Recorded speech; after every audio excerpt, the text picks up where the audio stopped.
The US economy isn't breaking, it's working perfectly. And if that sentence doesn't immediately unsettle you, it will by the end of this video, because right now millions of Americans are swiping credit cards to buy groceries, not because they're irresponsible, not because they don't work hard enough, but because their paycheck runs out before the month does. Meanwhile, the headline numbers GDP, stock market, unemployment are telling a completely different story. A story of strength, of recovery, of a system that's humming along just fine. So which one is real? Here's the uncomfortable answer. Both of them are, and that's what nobody is really talking about. Stay with this because what we're going to walk through today isn't a prediction and it isn't a warning. It's a description. A quiet, careful look at a system that is doing exactly what it was designed to do. The question is just, designed to do it for whom? If you're new here, this is Money Finance Insights, where we don't deal in panic or in easy answers. We deal in clarity, and right now, nothing needs more clarity than this. Let's start with the numbers everyone keeps pointing to. GDP is growing. The stock market has pushed through levels that seemed impossible a few years ago. Unemployment's its near historic lows. Inflation, we're told, is cooling. Consumer spending keeps climbing. Read those headlines in isolation and you'd think Americans are thriving. You'd think the post-pandemic economic nightmare was behind us. You'd think the system worked, but here's where it gets interesting. If all of that is true and technically most of it is, then why does it feel like this? Why are credit card delinquencies rising? Why are personal savings rates near multi-decade lows? Why, in survey after survey, do the majority of Americans report they're living paycheck to paycheck, one unexpected expense away from a crisis? These are not the behaviors of a population experiencing prosperity, so something isn't adding up, and the reason it isn't adding up is that the measurements and the reality are tracking two completely different things. Let's go through them one by one and peel this back slowly because each layer is more important than the last. Start with GDP. Gross domestic product measures how much economic activity is happening. It does not measure who benefits from that activity. It does not measure whether that activity is sustainable. It does not measure whether the people generating it are getting a fair return. When a hospital bills an uninsured patient $40,000 for an emergency procedure, that transaction boosts GDP. When someone takes out a personal loan to cover rent, that registers as economic activity. The economy can be growing in ways that are actively harmful to the people living inside it, and the headline number still goes up. That's not a flaw. That's just what the metric was built to capture. The mistake is treating a measurement of volume like a measurement of well-being. Now here's where it gets weird. The stock market, every time the S&P 500 hits a new all-time high, financial media reports it like it's good news for America. And it is for roughly the top 10% of Americans by wealth, who own approximately 90% of all stocks. For everyone else, a market rally is largely a spectator sport. It might move your 401k balance on paper. It does not change what your groceries cost. It does not change what your landlord charges. It does not change whether you can afford to miss a week of work. The stock market is a real-time index of how wealthy the already wealthy are becoming. Treating it as a barometer of general economic health is one of the most persistent and quietly accepted misrepresentations in mainstream financial coverage, and it happens every single day. Think about that. Now let's talk about unemployment, because this one might be the most misunderstood of all. When the unemployment rate sits at 3 or 4%, it sounds like near full employment, like almost everyone who wants work has it. But that number doesn't count people who've stopped looking. It doesn't account for someone working 2 part-time jobs because they can't find one full-time position with benefits. It doesn't distinguish between someone earning $60,000 a year with health insurance and someone earning $14 an hour with no sick leave and no retirement contribution. Both of them count the same in that statistic, employed. The number is technically accurate. It is also, in the ways that matter most to actual human lives, almost meaningless as a measure of financial security. But this isn't even the biggest shift. There's something happening underneath all of this that the headline numbers don't capture at all, and it's been building for years. Let's talk about inflation, not the political version of the conversation, the real one. The official narrative over the past 2 years has been that the Federal Reserve successfully engineered a soft landing, raised rates, cooled inflation, avoided a recession. And on a headline level, that's not wrong. Inflation did come down significantly from its peak, but here's what that story quietly leaves out. Slowing inflation is not the same as falling prices. When inflation drops from 8% to 3%, prices are still going up, just more slowly. Everything that became dramatically more expensive between 2021 and 2023 did not come back down. Groceries are still priced at post-surge levels.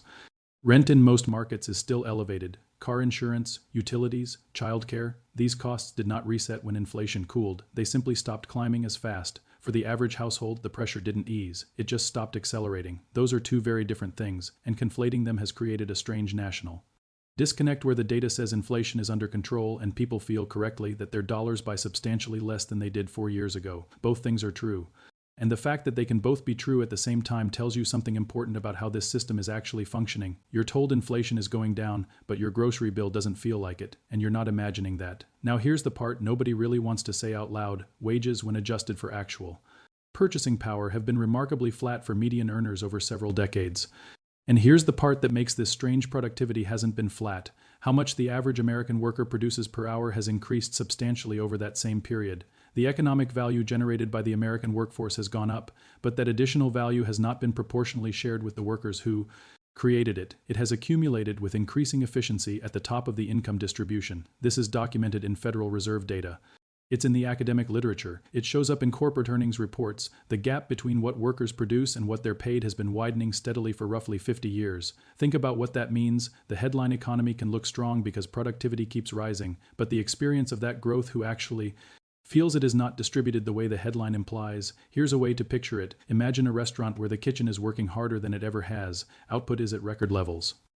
The dining room is full every night. Revenue has never been higher. Now imagine that none of the kitchen staff has received a meaningful raise in 20 years, while the owner's personal wealth has grown dramatically. The restaurant, by every business metric, is thriving, but the experience of working there, the actual financial reality of the people doing the labor, looks nothing like the headline numbers suggest. That's roughly the dynamic playing out at national scale, and this is where things get uncomfortable.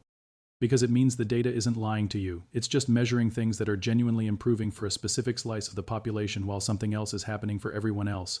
And those two realities are being reported as if they're the same story. Let's talk about how consumer spending fits into this, because this one is usually presented as evidence that Americans are doing fine. People are still buying things, still going out, still participating. So the logic goes, if spending is up, things must be okay.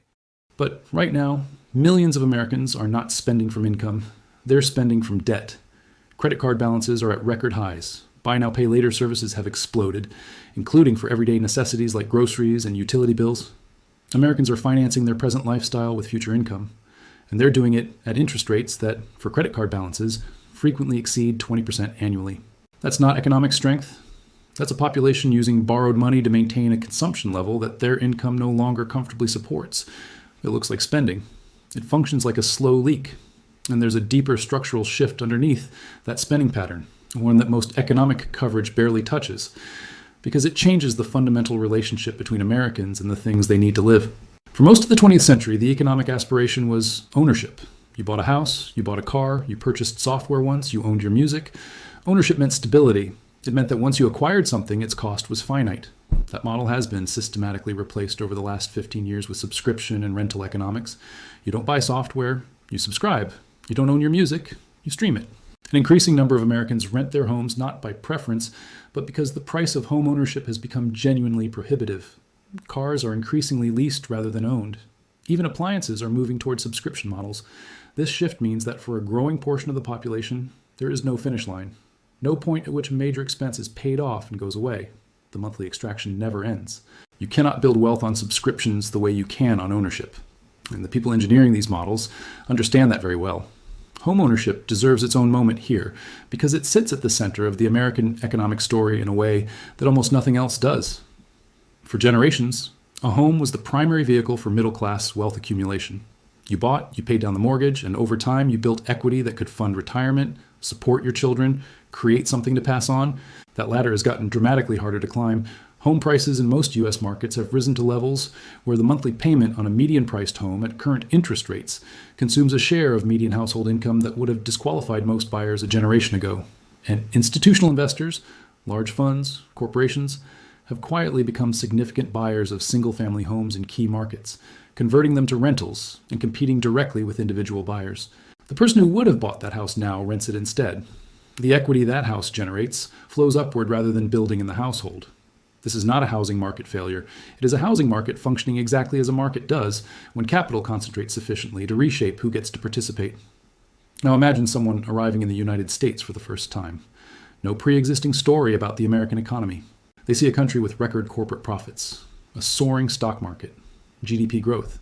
They also see a country where a significant portion of the working population cannot afford a two-bedroom apartment without spending more than half their income, where medical debt is the leading cause of personal bankruptcy, where the median worker approaching retirement age has savings insufficient to support even a modest standard of living without Social Security.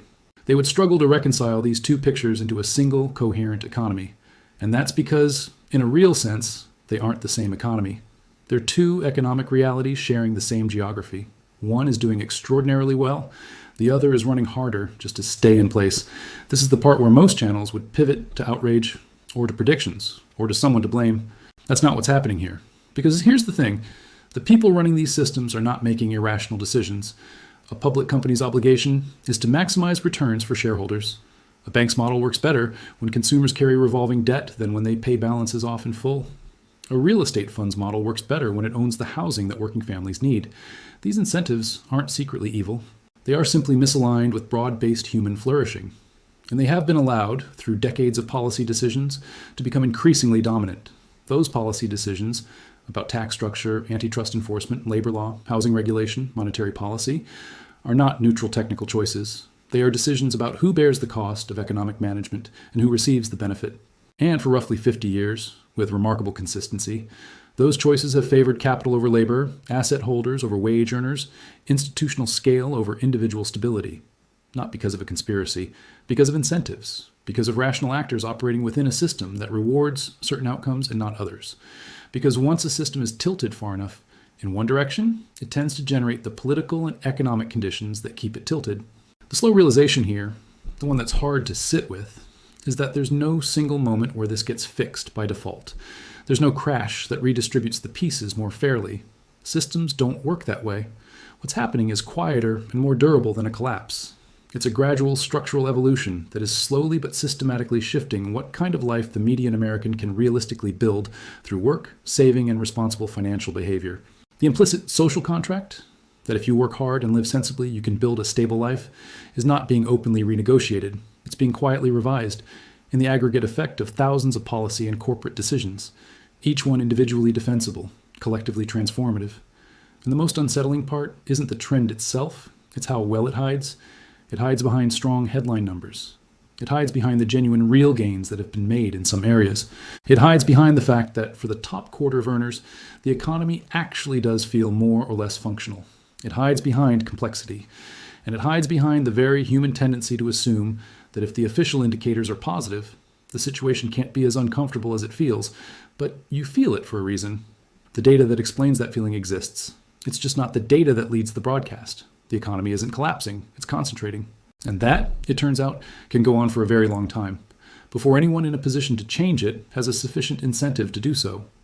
If this kind of thinking is what you come here for, the kind that doesn't reach for easy answers or dramatic predictions, then subscribe to Money Finance Insights. There's a lot more of this on the channel, and we're building something here that treats you like an intelligent adult who can handle a complicated truth. If something in this video shifted how you see it, drop it in the comments. Tell me where you pushed back. Tell me what landed differently than you expected. That conversation matters, and I actually read it. And if you know someone who's been trying to explain why they feel financially stressed despite the good economy, share this with them. Sometimes the most useful thing isn't an answer. It's a clearer map of what you're actually navigating. Like this video, if it gave you that, it helps more people find it who need it.